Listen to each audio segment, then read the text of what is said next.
भागीरथपुरा के पानी से हादसे के बाद नेता प्रतिपक्ष चिंटू चौकसे ने महापौर पुष्पमित्र भार्गव पर तीखा हमला बोला। चौकसे ने कहा कि नगर निगम की लापरवाही से 500 से ज्यादा लोग बीमार हुए और 4 लोगों की मौत हो गई। उन्होंने मांग की है कि नर्मदा परियोजना प्रभारी इंजीनियर संजीव श्रीवास्तव और जोनल वाटर ड्रेनेज इंजीनियर को तत्काल निलंबित किया जाए तथा उनके खिलाफ आपराधिक प्रकरण दर्ज हो। चौकसे ने आरोप लगाया कि महापौर भार्गव के 4 साल के कार्यकाल में गंदे पानी का मुद्दा बार बार उठाया गया, लेकिन अमृत योजना का हवाला देकर टाल दिया गया। अब इस हादसे की पूरी जिम्मेदारी महापौर और परिषद पर है। जांच कर सभी दोषियों को दंडित किया जाना चाहिए। इंदौर के पुरा में पीने के पानी की पाइपलाइन में सीवरेज का पानी मिल जाने के बाद कई लोगों की हालत गंभीर हो गई है। वे पेट की समस्या लेके इंदौर के विभिन्न अस्पतालों में पहुंचे, जिनमें कई मरीजों की हालत गंभीर है और कईयों की मृत्यु भी हो चुकी है, जिसकी पुष्टि आज कैबिनेट मंत्री कैलाश विजयवर्गीय ने भी 2 से 3 मृत्यु की पुष्टि की है। वहीं कई पेशेंट अभी फिलहाल इंदौर के वर्मा नर्सिंग होम में एडमिट किए गए हैं, जहां पर उनका इलाज चल रहा है। वहीं वर्मा नर्सिंग होम के डायरेक्टर द्वारा बताया गया कि अभी तक 4 से 5 व्यक्तियों को डिस्चार्ज दे दिया गया है, कई की हालत गंभीर है, कई का इलाज चल रहा है। वहीं डायरेक्टर द्वारा बताया गया कि सुबह एक वृद्ध व्यक्ति की मृत्यु भी हो गई है। फिलहाल मृत्यु का कारण बताया जा रहा है और हार्ट अटैक का कारण डायरिया बताया जा रहा है। फिलहाल नगर निगम आयुक्त लीकेज को पकड़ने में लगे हुए हैं। वहीं सूचना यह भी है कि भागीरथपुरा चौकी के पीछे यह लीकेज मिल भी गया है, जिसका सुधार कार्य चल रहा है। फिलहाल इंदौर के कई इलाकों में इस तरह का गंदा पानी लोगों के घर तक पहुंच रहा है और लोग इस पानी का सेवन कर रहे हैं, पी रहे हैं। वहीं फिलहाल नगर निगम इस पूरे मामले पर जांच पड़ताल कर रहा है। जिस तरह भागीरथपुरा क्षेत्र में पानी से संबंधित लीकेज के बाद कई लोग बीमार हो गए, जिसमें कई लोगों की मृत्यु भी हुई है। वहीं इसके बाद आज इंदौर शहर के वर्मा नर्सिंग होम में कई मरीज भर्ती है, जिनकी जानकारी हम यहाँ के डायरेक्टर अभिदय वर्मा जी से लेंगे। तो नमस्कार सर, जिस तरह अभी हाल ही में हादसा हुआ है जहाँ पानी की वजह से कई लोग गंदे पानी की वजह से कई लोग बीमार हो गए हैं, तो आपके अस्पताल में कई मरीज भर्ती है, इलाज करवा रहे हैं, तो क्या कुछ स्थिति है, क्या खतरा है? हमारे हॉस्पिटल में करीबन पिछले 2-3 दिन से 7-8 मरीज सिवियर डिहाइड्रेशन, वॉमिटिंग, पेट दर्द से लगातार हो रहे हैं। काफ़ी सीरियस कंडीशन में भी आ रहे हैं, कुछ मॉडरेट कंडीशन में भी आ रहे हैं और रोज हम 3-4 मरीज को डिस्चार्ज भी कर रहे हैं। कुछ मरीज जरूर हमारे यहाँ 2-3 दिन से भर्ती हैं, जिनको धीरे धीरे रिलीफ मिल रहा है। और आज सुबह तक हमारे पास 10 से 11 मरीज थे, मगर आज सुबह से अभी तक हमारे पास 10-11 और मरीज आ गए थे और टोटल स्ट्रेंथ हमारे पास करीबन 25-26 मरीजों की हो गई थी, जिसमें से हमने वापस हमारे कुछ 3-4 मरीजों को जो अच्छे हुए हैं उनको डिस्चार्ज। सर, मेरा एक सवाल ये रहेगा कि क्या कुछ पेशेंट की हालत ज़्यादा गंभीर है जो कि खतरे में है या खतरे से बाहर? मरीज हमारे हॉस्पिटल में हम लोगों ने बहुत ही गंभीर मरीज को नहीं रखा है। हमने कोशिश करी है कि उन्हें समझाकर हम आईसीयू या किसी बड़े अस्पताल में जहाँ उनकी अच्छी केयर हो सके वहाँ रेफर कर दिया है। जो पेशेंट्स हमको लगता है कि यहाँ पर हम उन्हें संभाल सकते हैं, फ्लूइड्स और एंटीबायोटिक देकर उन पेशेंट्स का हमने भर्ती करा है और वो पेशेंट्स ठीक भी हो रहे हैं और कुछ मरीज डिस्चार्ज भी हो चुके हैं। सर, अस्पताल प्रबंधन में कुछ मरीजों द्वारा एक आरोप लगाया जा रहा है कि जब वे इलाज के लिए यहाँ पहुंचे तो उन्हें पैसों के लिए पहले पैसे मांगे गए हैं, उसके बाद इलाज करने की बात की गई, तो इसमें क्या कुछ सच्चाई है सर? नहीं, देखिए, ये जो आप बात बता रहे हैं ये आज से 2 से 3 दिन पुरानी है। जब कोई भी मरीज अस्पताल में आता है तो वो भर्ती के टाइम पर पैसा देता है, वही रूटीन फॉलो हुई है यहाँ पर।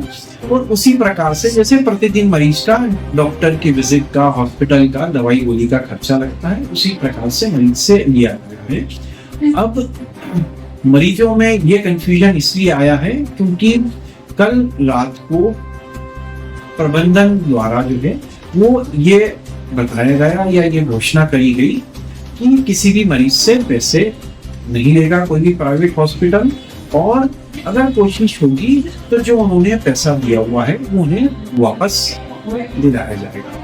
तो हमने उसी चीज को मानते हुए कल आज से जो हमारे मरीज भर्ती हो रहे हैं सभी को हमने पूरी क्षमता से हमारे हॉस्पिटल में इलाज करा है। किसी भी मरीज से किसी भी प्रकार का कोई, उसके बाद जब से हमें सूचना मिली है हमने पैसा नहीं दिया। जो मरीजों ने पहले पैसा दिया है वो जो एक रूटीन किसी भी हॉस्पिटल में भर्ती के टाइम पर वो रूटीन डेली जो उनके चार्जेस होते हैं उसी हिसाब से दिया है। सर मेरा आखिरी सवाल रहेगा, सर क्या कुछ मृत्यु की भी बात सामने आ रही है कि कुछ पेशेंटों की मृत्यु हुई है, इसमें कितनी सच्चाई है? जी, हमारे यहाँ पर एक जो है वृद्ध थे पाल जी, उनकी जरूर आज सुबह अर्ली मॉर्निंग जो है वो सडन कार्डियक अरेस्ट से उनकी मृत्यु हुई है। मैं खुद उस समय हॉस्पिटल में था, ये सुबह 6:30-7 बजे की बात है, और वो अच्छे थे, टॉयलेट गए और सुबह नाश्ते की तैयारी कर रहे थे और अपने बेटे के साथ बैठे बैठे उन्होंने एकदम बोलना बंद कर दिया। लोगों ने CPR देकर उन्हें कोशिश करी मगर वो सडन कार्डियक अरेस्ट था, तो हम उन्हें रिवाइव किया। सर हार्ट अटैक इसी वजह से आया? हार्ट अटैक, हाँ ये हो सकता है कि जो सीवियर डिहाइड्रेशन हुआ उससे उनके हार्ट के ऊपर लोड पड़ा और उनकी उम्र ज्यादा थी, तो शायद वो इस सदमे को सहन नहीं कर पाए। सर एक बार अपने परिचय। मैं doctor Abhyuday Verma, consulting physician, Verma nursing home. फिलहाल इस तरह की न्यूज अपडेट देखने के लिए देखते रहिए। मैं गौरव जैन, कैमरा पर्सन रोहित के साथ इंदौर से मुलाकात की आपने। उनका हालचाल बहुत दुर्भाग्यपूर्ण घटना है और ईश्वर से प्रार्थना करता हूँ सब हमारे पीड़ित लोग हैं, बीमार लोग हैं, बच्चे भी हैं, बुजुर्ग भी हैं, जवान भी है, महिलाएं भी है, ईश्वर उनका सबसे पहले स्वास्थ्य ठीक करे। मैं धन्यवाद देता हूँ सारे हॉस्पिटल डॉक्टरों को। अलग अलग हॉस्पिटलों में इस तरह की वेदना जब हुई तो हमारे इंदौर शहर का एक अपना संस्थान है और उसके तहत जो हॉस्पिटल्स के हमारे संचालक हैं उन्होंने भी सहयोग इस तरीके का दिया। मैं समझता हूँ कि उनकी भी तारीफ करना चाहिए और राजनीतिक रूप से बात करना अपनी जगह है, और प्रशासन ने जो निर्णय लिया है कि हम इलाज करेंगे, उनको भगवान ने सद्बुद्धि दी। पर मैं इंदौर के परिवारजनों से एक आग्रह करना चाहता हूँ, थोड़ा विचार करो आप सब कि लगभग जब डायरिया होता है, जब ड्रेनेज का पानी ड्रेनेज का गंदा नर्मदा की लाइन में मिलता है, तब डायरिया होता है, पीलिया होता है, डिहाइड्रेशन होता है, और तरह की बीमारी होती है, पर व्यक्ति मरता नहीं। अगर ये मरा है, 3 लोग अगर मरे हैं तो इसका मतलब है कि पानी में जहर है, इसकी जांच होनी चाहिए। दूसरी बात, जिस नगर निगम ने लगभग 2.25 हजार करोड़ रुपए 2200 करोड़ रुपए पानी जल के प्रबंधन के लिए लिए जाते हैं, अगर उसमें गंदा पानी पीने को मिलेगा तो फिर तो ये एक तरह से कितनी अनियमितता है, भ्रष्टाचार की कोई सीमा नहीं है।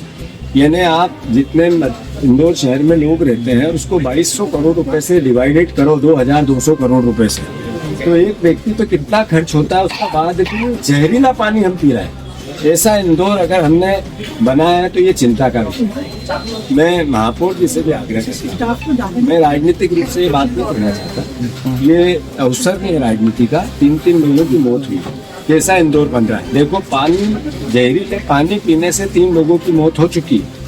ऐसे ही ट्रैफिक में जाम लोग हुए और उन्होंने भी दम तोड़ दिया। आपका आकलन खुद करो।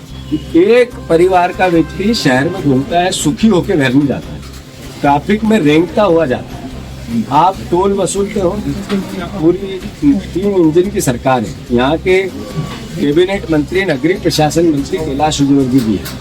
मैं उनसे आग्रह करता हूँ, कैलाश विजयवर्गीय जी आपको बहुत कुछ दिया इंदौर में, लगातार जीती, आप आज भी कैबिनेट के महत्वपूर्ण मंत्री हो, आप इंदौर शहर का प्रतिनिधित्व सरकार में करते हो, पर आप इंदौर के नाम पर अलग अलग प्रकार का दम भी भरते हो। पर आपने इंदौर को पलटे में इंदौर की जनता को क्या दिया? 300 रुपए पर घर से आप पानी का टैक्स लेते हो, नगर निगम फिर भी कर्जे में, अद्भुत अकल्पनीय कर्जे में। जरा पता तो लगाओ इंदौर वासियों कि हमारे महापौर व्यस्त कहाँ रहते हैं। और महापौर जी, मैं आपसे भी कहना चाहता हूँ कि आप ये ठेकेदारों में हिस्सेदारी किसकी हो रही? ये जो ठेकेदारों में अब नेता, राजनीतिक दल के लोग जो सत्ता में है वो ठेकेदारों में भागीदारी रखेंगे, बिना पैसे में हमारी हिस्सेदारी रखो। अगर ऐसा नगर निगम बनाना चाहे तो फिर तो इसका कोई उत्तर नहीं है, लोग मरेंगे और उसका दायित्व आप ही का है। अगर इस हत्या का दोष दिया जाए किसी को तो इसी नगर निगम को दिया जाएगा। तो मैं मानता हूँ कैलाश विजयवर्गीय जी, 3 इंजन की सरकार के दम भरते हो आप, कृपया करके राजनीतिक दाव पेच में आप माहिर आदमी, भाषण में, आपकी बातों में सबको आप एक तरह से गुमराह कर देते, थोड़ा सम्मोहन भी कर देते। पर आप देखो कि आप जब से नगरीय प्रशासन मंत्री बने, इंदौर शहर को क्या मिला? यहाँ का मास्टर प्लान नहीं आया, इसका किसका दोष है? आपकी 20 साल से सरकार है, क्यों नहीं आया मास्टर प्लान? बेतरतीब अवैध कॉलोनियां बसती जा रही है और नगर निगम का उतना आधारभूत ढांचा नहीं है। आपने अलग अलग अभी नगर निगम सीमा बनाई थी, गाँवों की संख्या बढ़ाई थी, क्या हुआ वहाँ पर विकास का? सारे इंदौर वासियों, मैं आप सबसे फिर आग्रह करना चाहता हूँ, आप सिर्फ आपका पार्षद जो 10 साल पहले था भारतीय जनता पार्टी का, उसका 10 साल पहले कैसा घर था और आज कैसा घर, उसकी लाइफ स्टाइल 10 साल पहले कैसी थी और आज कैसी है। जो लोग पान की गुमटी से, जो लोग ठेले की, साइकिल की दुकान से, जो लोग अलग अलग तरह की छोटी छोटी दुकानों से पार्षद बने थे, आज उनकी संपत्ति का ब्यौरा चेक करो और फिर वो संपत्ति इन्हीं के पास कैसे आई, आपके पास क्यों नहीं? ये कारण है कि नगर निगम जो 2000 करोड़ रुपए का ई टेंडर घोटाला हुआ था कि काम हुआ ही नहीं और 2000 करोड़ रुपए निकल गए, ये इसी नगर निगम का कारनामा है। तो महापौर जी, आप व्यस्त कहाँ रहते हो, जरा शहर को बताओ। और जनता से मेरा आग्रह है कि टेंडरों में हिस्सेदारी किन किन नेताओं की है, जिसमें पानी का भी केस आता है उनसे भी सवाल करो। और कैलाश विजयवर्गीय जी से आग्रह है, दाव पेच राजनीति देश की, प्रदेश की, मोहन यादव से उनका जो द्वंद्व चल रहा है वो अपनी जगह वो करते रहे, पर इंदौर शहर की रक्षा करें, आपका दायित्व है। हम नकारात्मक बात नहीं करेंगे, सकारात्मक बात करेंगे। और इंदौर शहर से मेरा सवाल है, जितने वोट देते हो पलटे में आपको क्या मिला? जब आप उज्जैन जाते हो तो जो टोल चलते हैं अवैध चलते हैं। जो उज्जैन जाने वाले जितने इंदौर वासी हैं उनको समझना पड़ेगा कि जिस टोल पे वो टोल दे के जाते हैं वो आगे से पीछे तक सड़क बिल्कुल जर्जर है। टोल किस बात का ले रहे हैं? एक ये टोल है जो 2 नंबर से यहाँ से निकलता है पुलिया के नीचे, ये कितने साल से टोल चल रहा है और ये पैसा जा कहाँ रहा है? मतलब कुल मिलाकर हर तरीके की लूट चल रही है। जागो इंदौर वासियों। और फिर से मैं सभी जितने यहाँ उपस्थित है, जो लगातार अधिकारी काकस बना के बैठे हैं, जो करप्शन का सबसे बड़ा एक माया जाल रचते हैं, उनके बगैर इंदौर चल नहीं सकता है, क्योंकि वो इंदौर को इतना जानते हैं। ये के बसे हुए हैं, इन अधिकारियों पर भी तो जरा शिकंजा कसो। और ये जहरीला पानी किसके कारण हुआ, उस पर मुकदमा दर्ज क्यों नहीं होना चाहिए? ये जहर से 3 लोगों की मौत हुई, नगर निगम के कारनामे से हुई। ये इतने लोग भर्ती है, नगर निगम के कारनामे से हुए। तो इसके लिए किसी को तो दोषी ठहराना पड़ेगा, किसी पे तो मुकदमा लगाना पड़ेगा। नेता प्रतिपक्ष हमारे पार्षदों को कहूंगा कि महापौर और नगर निगम आयुक्त के खिलाफ FIR दर्ज कराओ थाने में जाके, इनके कारण मौत हुई है, यही दोषी है उसके। अगर ये नहीं होगा तो अल्टीमेटली ये तो लोगों की हत्या करते रहेंगे और हम बोल रहे हैं कि ये नहीं हो सकता। तो फिर से जागो इंदौर वासियों, जागो इंदौर का जर्नलिज्म, हमारा कांग्रेस आपकी लड़ाई लड़ना हम कोशिश कर रहे हैं, ताकत लगा रहे हैं, मदद करो।